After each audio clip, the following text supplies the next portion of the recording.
So let's talk about a strange and critical moment that happens in almost every successful leader's career. It's a turning point that's so easy to miss, a moment where the very thing that made you great suddenly starts to hold you back. I mean, really think about that for a second. That one skill, the one that got you all the promotions, the one you're known for, what if that's now your biggest obstacle? It's a tough pill to swallow, but it happens all the time.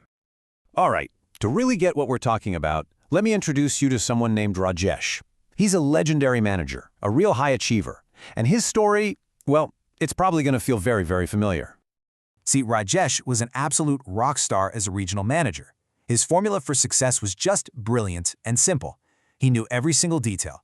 A problem popped up, he was right there, hands-on, fixing it himself. His team was a well-oiled machine, and his numbers were, frankly, legendary. And of course, this incredible performance earned him the big promotion, National Sales Director. But here's the thing. The game completely changes when you go from leading a team to leading an entire national organization. And that incredible hands-on approach that made him a legend, well, it was about to become his greatest weakness. Imagine this. Rajesh is in his first big review with his new boss, Vikas. He's deep in the weeds talking about regional performance, when Vikas just cuts him off with this question. Notice the words he uses, systemic factors. He doesn't want details, he wants the pattern. And that's it, right there. That's the paradox in a nutshell. Rajesh, our master of details, is looking at the board and seeing 17 different fires that need to be put out, one by one. But Vikas is looking at the same board and asking, why does our building keep catching on fire in the first place? Sound familiar? I think we've all been there. You get so good at solving the immediate problem right in front of you that you lose sight of the thing that's causing all the problems. So, how do you make that leap? Well, it's a huge mental shift. You have to evolve. You have to stop being the best mechanic on the team, the one who can fix any engine. And you have to start becoming the architect who designs a better engine altogether. Just look at this breakdown. It makes it so clear. On the left, that's the mechanic's view, right? Linear thinking. You see a problem, you ask, how do I fix this? But on the right, that's the architect. That's systems thinking. You see a recurring pattern and you ask, what in our structure is causing this to happen over and over again? The goal isn't just to find a solution, it's to build a system that can correct itself. In other words, you start seeing your organization not as a machine with separate parts, but as a living thing, an ecosystem. Everything is connected. A change over here causes a ripple effect way over there. And the real power is in understanding those connections.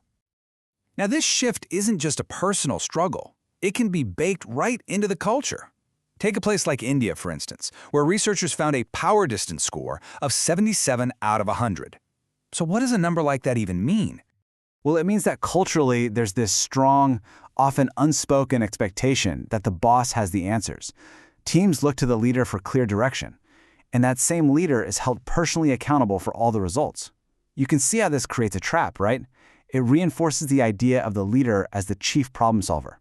But as the organization gets bigger, that leader inevitably becomes a bottleneck. Okay, so what could Rajesh possibly do? He had this aha moment. He realized he couldn't just try to think differently, he had to actually change the environment around him.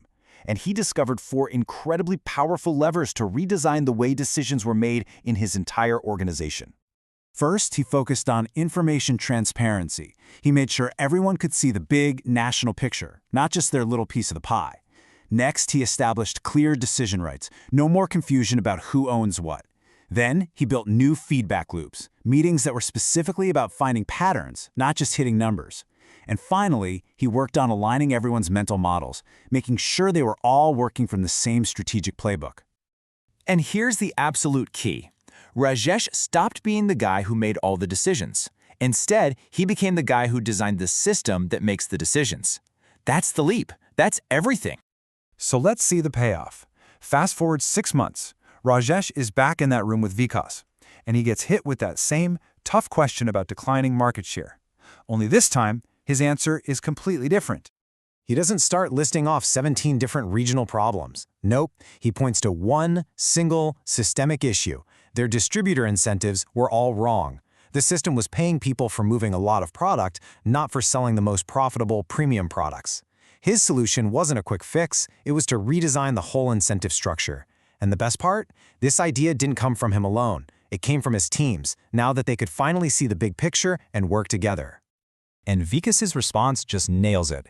You are not controlling the outcome, you are architecting the conditions for the outcome. Rajesh had finally done it. He made the leap from manager to architect. And that's really the heart of this whole story. As you move up, your job is no longer to be the one with all the best ideas. Your job is to build a system, a team, a culture, a process that produces great ideas and great decisions on its own. This isn't about backing away or giving up responsibility. It's the opposite. It's about taking on a bigger, more leveraged responsibility. You give your team true autonomy by building a smart, clear structure for them to succeed within. So I'll leave you with this to think about for your own work. Take a look around.